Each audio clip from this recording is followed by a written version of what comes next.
Shalom, pagi bersama tilkan kepala, pejamkan mata sejenak. Bapa yang bersemayam di kerajaan surga, yang boleh kami kenal di dalam nama Tuhan Yesus Kristus, pagi yang cerah, kami mengadakan mesbah keluarga, mesbah pribadi, kami naikkan pujian kepada Bapa di surga. Kami juga rindu untuk mendengarkan renungan firman-Mu. Roh Kudus, pengurapi kami, sucikan hati dan pikiran kami, sehingga butir firman-Mu menjadi berkat buat kami, dan kami juga menunaikan doa syafaat kepada Tuhan. Haleluya. Amin. Shalom, pagi. Mari sama-sama kita akan membaca firman Tuhan. Matius pasal yang ke-10.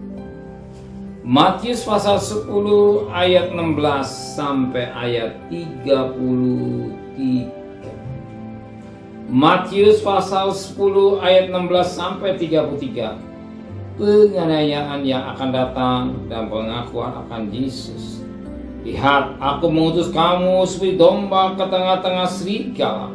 Sebab itu hendaklah kamu cerdik seperti ular dan tulus seperti merpati.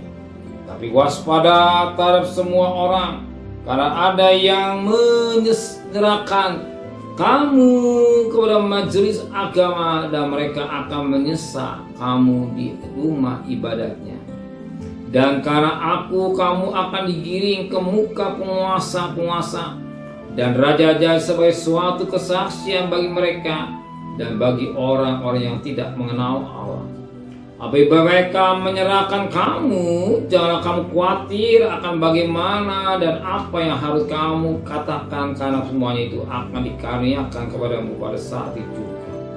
Karena bukan kamu yang berkata-kata, melainkan Roh Kudus, Roh Bapamu, Dia yang akan berkata-kata di dalam kamu.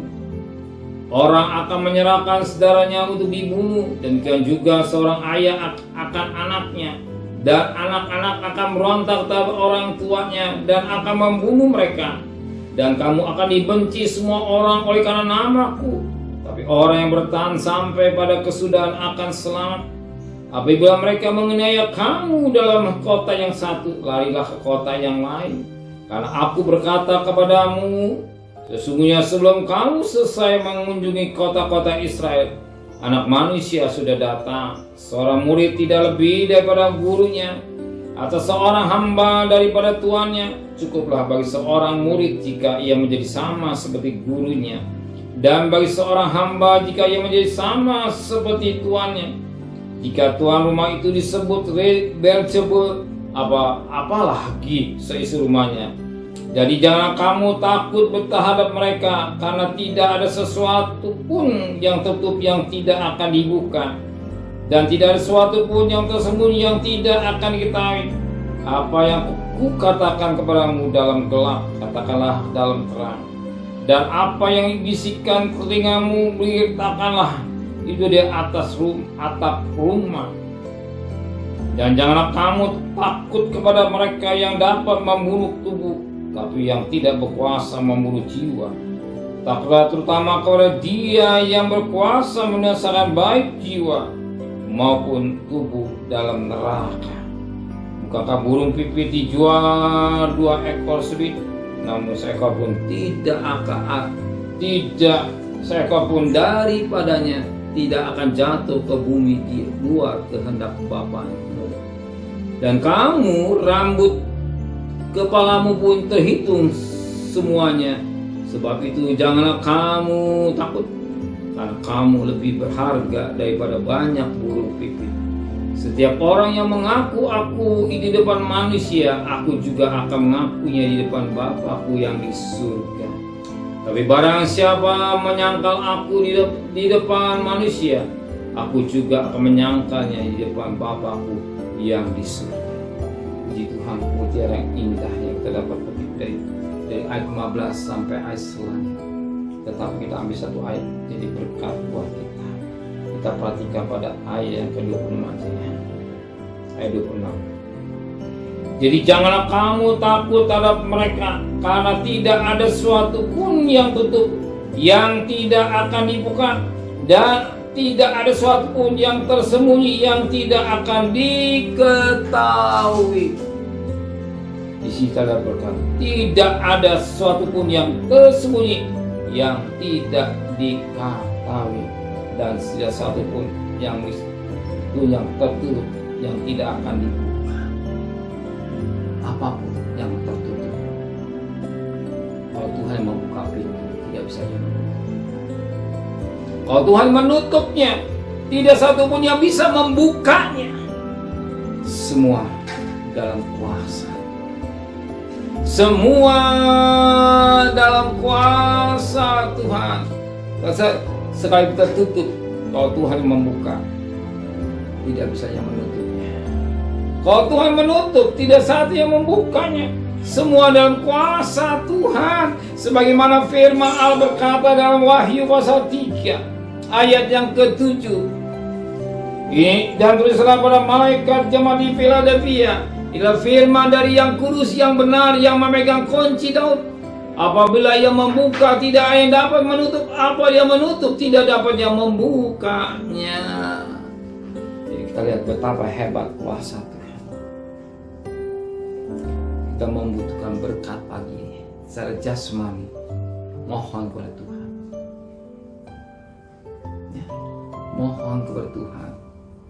Kalau dia membuka, tidak satu yang bisa menutupnya. Kalau dia menutup, tidak satu yang bisa membuka. Ingat, dalam kuasa Tuhan. Semua dalam kuasa Tuhan. Bahwa hari seorang minta tolong kepada Tuhan. Tuhan, buka jalan mata pencarian saya. Tuhan, tolong saya. Tuhan, tolong. Dan kita mohon kepada Tuhan supaya Tuhan membuka pintu berkat-Nya. Membuka ketika pelangi dan mencurahkan berkat-Nya. Apa jadi kebutuhan saudara? Kalau tidak datang kepada Tuhan pagi-pagi ini tidak salah. Kalau menjerit kepada Tuhan tidak salah. Kalau saudara mengeluh kepada Tuhan tidak salah. Sebab dia yang megang kunci, dia yang berkuasa. Katakan firman Tuhan tadi, ya. Tidak, karena tidak ada suatu pun yang tertutup yang tidak akan dibuka. Ya, tutup, bahkan yang tidak ada sesuatu yang sembunyi di hadapan Tuhan. Semua jelas. Kita menjadi anak-anak Tuhan, hidup dalam terang. Gak bisa sembunyi, isi dengan suami sembunyi, suami dengan istri sembunyi, anak dengan orang tua sembunyi. Kita jadi pelayan Tuhan sembunyi, tidak. Kita hidup dalam Tuhan, kita hanya anak terang. Gak bisa, apapun alasannya, terang itu tetap bersinar. Jika saudara mungkin di hutan sendirian, tak bagaimana mencari arah. Tapi ketika sudah satu titik terang, saudara lari mengejar titik terang itu dan bertumbuhlah terang itu, dan tolak akan diselamatkan. Ya, demikian juga kalau kita hidup terang, kemarin kita sembunyi, orang tahu, oh itu orang Kristen. Sebab minimum ada titik terang. Saya pun ya kecil sudah habis, hanya tinggal sepertinya tidak ada terang, hanya asap, itu tidak kelihatan. Maka apa penting kita hidup dalam terang, supaya kita menjadi anak-anak Tuhan yang benar-benar hidup di dalam terang. Sebab tidak ada yang sembunyi di hadapan Tuhan. Apa yang kita berlakukan akan terbuka. Amin. Terima kasih Bapa di surga buat firman-Mu. Kembalikan besok pagi yang sehat dengan tidak kurang satu apapun. Berkati Bapak Presiden, para Menteri, para Gubernur, para Bupati, para Wali Kota, para Camat, para Lurah, pada RW, para RT, para medis, para relawan, para Polri. Berikan hikmat yang dari surga, beri sewa takut kepada Tuhan. Dan kekasih, terimalah berkat nikmat dari Allah Bapa, cinta kasih sayang dari Tuhan Yesus Kristus, dan berkat Roh Kudus menyertai saudara mulai hari ini sampai Maranatha. Tuhan Yesus yang cinta Dia, katakan amin. Tuhan memberkati.